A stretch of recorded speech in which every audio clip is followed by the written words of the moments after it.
നമ്മുടെ ഫഹദ്ക്കടെ അടുത്ത സാധനം, അടുത്ത ഐറ്റം രംഗ. ആരും മറക്കില്ല ആ ഒരു ക്യാരക്ടർ. അങ്ങനെയാണ് ചെയ്തു വെച്ചിരിക്കുന്നത്. ജിത്തു മാധവന്റെ അടുത്തൊരു എഫേർട്ട്. അതായത് ഒരു വലിയൊരു സ്റ്റോറിയൊന്നും അങ്ങനെയൊന്നും ഇല്ല, പക്ഷേ എൻ്റർടൈനിങ് എന്ന് പറഞ്ഞാൽ ഇതാണ് എൻ്റർടൈനിങ്. വേറെ ലെവൽ എൻ്റർടൈനിങ് ആണ്.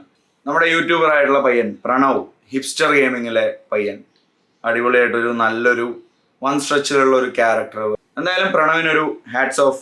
നല്ലൊരു ക്യാരക്ടർ കിട്ടിയിരിക്കുന്നത്. തുടക്കം തൊട്ട് ഒടുക്കം വരെ ഉണ്ട്. പിള്ളേരാണ് കത്തിക്കേറി നിൽക്കുന്നത്, 3 പിള്ളേർ. ബാക്കിയുള്ളവരുടെ പേര് എനിക്ക് അങ്ങനെ അറിയില്ല. ഫഹദ് ഫാസിലിൻ്റെ ഒരു അഴിഞ്ഞാട്ടം തന്നെയാണ് ക്യാരക്ടർ. അതായത് നമ്മൾ ട്രെയിലറൊക്കെ കാണുന്ന സമയത്ത് നമ്മൾ വിചാരിക്കും ഒരു ഭയങ്കര സീരിയസ് ആയിട്ടുള്ളൊരു ക്യാരക്ടർ എന്നുള്ളൊരു ലെവലിൽ കൊണ്ടുപോയി ഒരു ഫസ്റ്റ് ഹാഫ് മുഴുവൻ ബിൽഡപ്പ് കൊടുത്ത് കൊണ്ടുപോകുന്ന ഒരു ക്യാരക്ടർ. സെക്കൻഡ് ഹാഫിൽ ആ ക്യാരക്ടർ ശരിക്കും ഏത് ലെവലിലാണെന്നുള്ളത് നമുക്ക് റിയലൈസ് ചെയ്യാൻ പറ്റും. അതായത് നമുക്കെന്ന് പറഞ്ഞു കഴിഞ്ഞാൽ ആ ഒരു പിള്ളേരുടെ പെർസ്പെക്റ്റീവിലാണ് പലതവണയും നമ്മൾ കണ്ടുപോവുക സിനിമ. പല സീക്വൻസ് ആയാലും എല്ലാം അടിപൊളിയാണ്. നമ്മുടെ സജിൻ ബ്രോ, രോമാഞ്ചത്തിലെ മെയിൻ പുള്ളി, അടിപൊളിയാണ്, ഒരു രക്ഷയില്ല. നമ്മുടെ ഒരു കസിൻ ബ്രദറിൻ്റെ ഫ്രണ്ടാണ് പുള്ളി ചെയ്തിട്ടുള്ള ക്യാരക്ടർ. മറ്റുള്ള സിനിമകളിലൊക്കെ അത്യാവശ്യം സീരിയസ് ആയിട്ടുള്ള ക്യാരക്ടർ ചെയ്തു വന്നിട്ടുള്ള പുള്ളിയാണ് സജിൻ ബ്രോ. പക്ഷെ ഈ ഒരു സിനിമയിൽ സീരിയസ് ആണോ എന്ന് ചോദിച്ചാൽ ആണ്, പക്ഷേ കോമഡി സാധനങ്ങൾ ഒരുപാട് ആൾ ഇറക്കിയിട്ടുണ്ട്. അതും വളരെ നാച്ചുറലായിട്ട്. എൻ്റെയൊക്കെ ഒരു കാഴ്ചപ്പാട് ഈ ഒരു ഫൈറ്റോ സീരിയസോ ആയിട്ടുള്ള സാധനങ്ങൾ ചെയ്യുന്നതിനെക്കാട്ടിലും ഭയങ്കര ഡിഫിക്കൽട്ടാണ് കോമഡി സാധനങ്ങൾ ചെയ്യാൻ. അതായത് വലിയൊരു മാഫിയ സംഘം, ഗുണ്ടാ സംഘം, ആ ഒരു സംഭവത്തിൽ ഉള്ള ആളുകൾ, അവരുടെ ഒരു മൂഡ് സ്വിങ്സ്. ഇപ്പോൾ മെയിൻ ആയിട്ടുള്ള ഈ ഒരു ഡോൺ, അതായത് രംഗ എന്ന് പറയുന്ന ക്യാരക്ടർ, ഫഹദ് ഫാസിൽ ചെയ്ത ക്യാരക്ടർ, അവർക്കൊരു ഇമോഷനാണ്.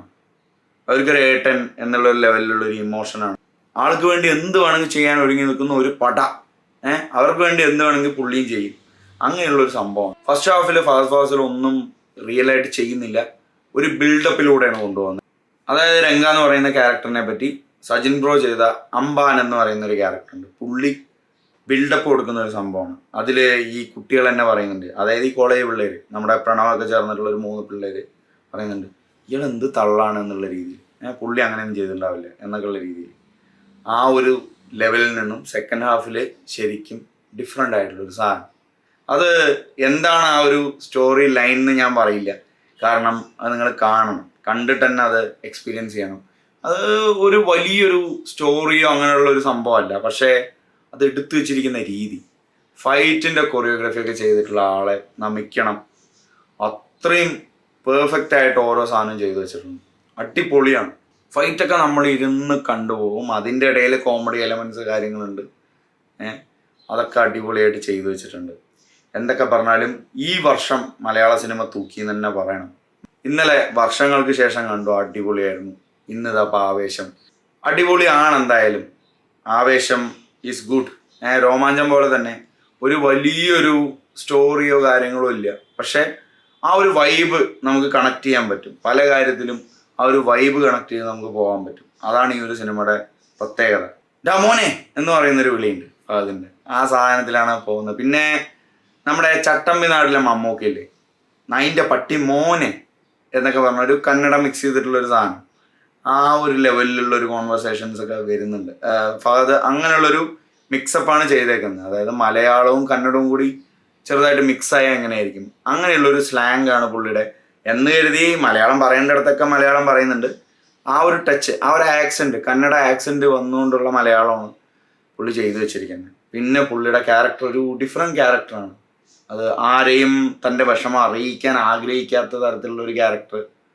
പിന്നെ ആ ഒരു ഫസ്റ്റ് ഹാഫിൽ കാണിച്ച ബിൽഡപ്പ് സെക്കൻഡ് ഹാഫിൽ എങ്ങനെയാണ് അവർ കാണിക്കുക എന്നുള്ളൊരു ക്യൂരിയോസിറ്റി നമുക്കുണ്ടാവും. അതായത് ഓരോ ഇത് കഴിയും തോറും മൂപ്പരുടെ ആ ഒരു ഷെയ്ഡ് മാറിക്കൊണ്ടിരിക്കും.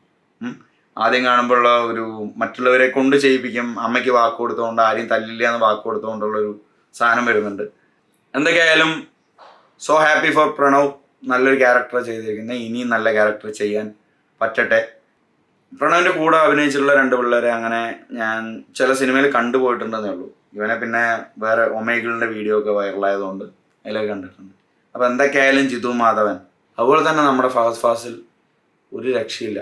ആ ഒരു ലെവൽ, ആ ഒരു എനർജി ലെവൽ ഒരു രക്ഷയില്ലാത്ത സാധനമാണ്. അതിങ്ങനെ പോട്ടെ, ഇങ്ങനെ കൊണ്ടുപോകാൻ സാധിക്കട്ടെ. അടിപൊളിയായിട്ടുള്ള സിനിമകൾ ഇനിയും വരട്ടെ, വെയിറ്റിംഗ് ആണ്.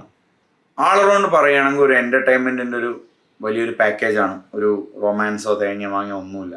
ഒരു കോമഡി, ഇമോഷൻസ്, ഫൈറ്റ്, ഇങ്ങനെയുള്ള ഒരു വൈബിൽ പോണ സാധനം.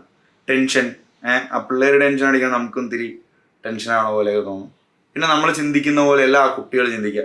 ആ ഒരു കോളേജ് പഠിക്കുമ്പോഴുള്ള പിള്ളേരുടെ ആ ഒരു എടുത്തുചാട്ടം, കാര്യങ്ങൾ എങ്ങനെ കാര്യങ്ങൾ പ്രസൻറ്റ് ചെയ്യണം എന്നുള്ളൊരു രീതികളെല്ലാം നമ്മൾ ഡിഫറെൻ്റ് ആയിട്ടായിരിക്കും അത് കാണുന്നത്. പക്ഷെ ആ ഒരു പിള്ളേർ ചിന്തിച്ചാൽ എങ്ങനെയായിരിക്കും എന്നുള്ളത് നോക്കിയിട്ടാണ് റെഡിയാക്കിയിരിക്കുന്നത്, കണക്ട് ചെയ്തിരിക്കുന്നത് ഇൻസിഡൻറ്റ് തമ്മിൽ.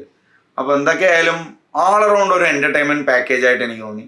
നല്ലൊരു മഹാസംഭവം തന്നെയാണ്. ഒരു സ്ക്രീൻ പ്രസൻസ് അടിപൊളിയാണ്. അതിൽ ഓരോ കാര്യങ്ങളും കാണിച്ചിരിക്കുന്ന രീതി വളരെ കൺവിൻസിങ് ആണ്. ഒരു സെലിബ്രേഷൻ കാണിക്കുകയാണെങ്കിലും ഒരു ഫേക്കും ഇല്ല, എല്ലാം വളരെ വൈഡായിട്ടുള്ള ഒരു സെലിബ്രേഷൻ ലെവലിലുള്ള സാധനമാണ് കാണിക്കുന്നത്. അതിനുവേണ്ടി എന്ത് ഇതായാലും കുഴപ്പമില്ല. ആ ഒരു വൈബ് കറക്റ്റ് ആളുകൾക്ക് മനസ്സിലാവണം എന്നുള്ളൊരിതിൽ അടിപൊളിയായിട്ട് ചെയ്തു വെച്ചിട്ടുണ്ട്. ചില സാധനങ്ങൾ നല്ല ഫണ്ണി ആയിട്ട് നമുക്ക് കണ്ടിരിക്കാൻ പറ്റുന്ന ഒരു സാധനമാണ്. ചില സമയത്തൊക്കെ നന്നായിട്ട് ചിരിച്ച് മണ്ണ് കപ്പും, അങ്ങനെയുള്ള സാധനങ്ങളുണ്ട്. അതായത് കോമഡി എന്ന് പറയുന്ന രീതിയിലല്ല ഇതിലെ കോമഡി, സിറ്റുവേഷൻ കോമഡീസാണ്. സിറ്റുവേഷണൽ ആയിട്ടുള്ള സാധനങ്ങളാണ് വരുന്നത്. അതുമാത്രമല്ല സീരിയസ് ആയിട്ടുള്ള സമയത്തും കോമഡി കൊണ്ടുവരാൻ നോക്കിയിട്ടുണ്ട്. അത് സജിൻ ബ്രോയിനൊക്കെ എന്തൊക്കെ പറഞ്ഞാലും ഈ ഒരു സാധനം ഞാൻ പ്രതീക്ഷിച്ചിട്ടില്ല പുള്ളിയുടെ കയ്യിൽ നിന്ന്. ആ ഒരു സീരിയസ് കലിപ്പൻ ലുക്കിൽ നിന്നും ഒരു കാണുമ്പോൾ കലിപ്പനും ഉള്ളിലൊരു നല്ലൊരു ഫണ്ണി ആയിട്ടുള്ള ഒരു പേഴ്സൺ ആയിട്ടുള്ള ഒരു സാധനം അടിപൊളിയായിട്ട്. ഇപ്പോൾ ഇതിൽ ചില സമയത്ത് ഒരു ഗുണ്ട പിണങ്ങി എങ്ങനെയുണ്ടാവും, ഇങ്ങനെയൊക്കെ ആക്കിയിട്ട് പിണങ്ങി നിൽക്കുന്ന ഒരു സീനൊക്കെ ഉണ്ട് സജിൻ ബ്രോയിൻ്റെ. അടിപൊളിയായിട്ട് അത് ചെയ്തു വെച്ചിട്ടുണ്ട്. പിന്നെ അതിൽ അഭിനയിച്ചിട്ടുള്ള വേറെ ഇവരുടെ സീനിയേഴ്സായിട്ട്, പ്രണവിൻ്റെയൊക്കെ സീനിയേഴ്സായിട്ട് അഭിനയിച്ചിട്ടുള്ള പിള്ളേരും നല്ല രീതിക്ക് തന്നെ ചെയ്തു വെച്ചിട്ടുണ്ട് സംഭവം. പിന്നെ ഓരോ സീൻസും ഇവർ എടുത്തിട്ടുള്ളത്, ചില ഹ്യൂമർ അവർ കൊണ്ടുവന്നിട്ടുള്ളതൊക്കെ വളരെ ഡിഫറെൻ്റ് ആയിട്ടുള്ള വേയിൽ, അതായത് ഓരോ ക്യാരക്ടറിന് ആപ്റ്റായിട്ടുള്ള രീതിയിലുള്ള ഹ്യൂമേഴ്സ് അതിൽ കൊണ്ടുവന്നിട്ടുണ്ട്. അപ്പോൾ ഇതൊക്കെയാണ് ആവേശത്തിനെ പറ്റി പറയാനുള്ളത്. Okay, all around A good movie, entertaining movie. അടുത്ത വീഡിയോയിലൂടെ വേറൊരു മൂവിയുടെ വിശേഷങ്ങളായിട്ട് വീണ്ടും കാണാം. ആദ്യമായിട്ട് ചാനൽ കാണുന്നതെന്ന് വെച്ചൊന്ന് സബ്സ്ക്രൈബ് ചെയ്യുക. നന്ദി, നമസ്കാരം.